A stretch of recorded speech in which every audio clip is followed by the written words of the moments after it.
Welcome to Barbara's Bits. I'm Barbara Venezia, and today I take you to Hoag Hospital Neuroscience Institute for a memory test. I'm here with Celine Keeble, and I am at the Orange County Vital Aging Program here at Hoag Neuroscience Institute, and I'm going to take your test. Yes, you are. So tell me a little bit about the test and what I can expect today. Okay, well, the test itself just takes about 10 minutes. And what we're going to do first is I'm going to give you a little overview of the program. And Hoag Hospital received a grant last year, and the money is being used to educate the community and physicians on brain health. So what we're doing is we're out in the community doing seminars on all the things you can do to prevent memory loss, and we all want to do that. And then we're also doing education for physicians on the protocols of this program. So out in the community, we encourage people to come in and take the test. The test is free for anyone in Orange County 50 and older. So the idea is to come in and get your memory tested and then come in every year so we get that baseline. So if someone takes the test and a concern's detected, then we refer them on to their primary care physician along with the guidelines. And the guidelines are for the physician to look at all the reversible causes of memory loss. Diabetes, high blood pressure, high cholesterol, thyroid, vitamin deficiencies, depression, medication.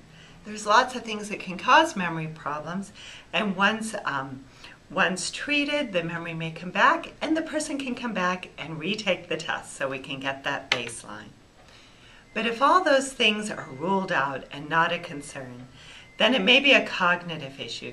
And if it's a cognitive issue, the next step is for the physician to call for some brain scans. And then the physician or a neurologist can look at those scans and determine where in the brain the issue may be, and a combination of medicines is what's being recommended. Dr. Schenkel, the medical director of this program, and other physicians have had great successes with the combination of medicines.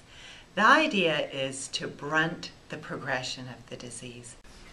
So Dr. Beasy, you're in charge of the Neuroscience Institute. I am. As Executive Medical Director, it is my responsibility to oversee the facility, the services, and interact with the physicians here to provide seamless care for our patients. And tell me a little bit about the floor we're on right now. Well, this is the outpatient office space, if you will, the clinic space for the Neurosciences Institute. And our goal throughout the organization is to become a trusted and nationally recognized healthcare leader. And our mission here in Neurosciences is to provide a multidisciplinary team, emphasize the word team, of physicians coupled with appropriate facilities and state-of-the-art technology to provide best practice care to our patients and our community. Now the the Vital Anti-Aging Program, I took my test today. Do you urge other people over 50 to take it?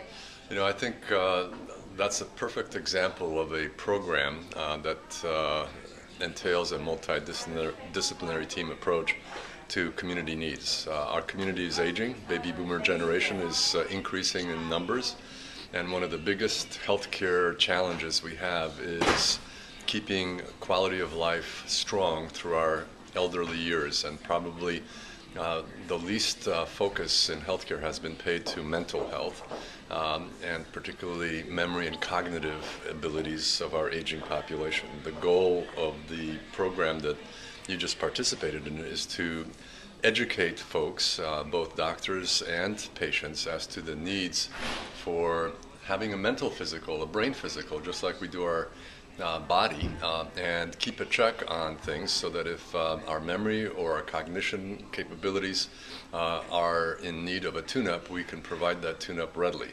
We can also provide prevention tools that help maintain our brain health and prevent early onset of dementing illness. And we provide management tools to physicians for patients who may be in the earliest stages, hoping to forestall the development of significant memory or cognitive problems as we age. Now, Dr. Beasy, you talk about brain health. one thing that because I cover political and social commentary, so do you think Hoag would be willing to give politicians, or especially our local politicians, a test before we elect them? Now, there's a charged question from a reporter, if I ever heard one. So it's a very interesting point. In industry and in business, there are actually tests that are given to high-level executives and administrators, not necessarily just memory and cognition tests, but including personality, etc., the broad mind tests, if you will. And it's a compelling question as to whether our political leaders should undergo some type of evaluation as to their qualification. Well, that was really interesting. Until next time, I'm Barbara Venezia, and thanks for watching Barbara's Bits.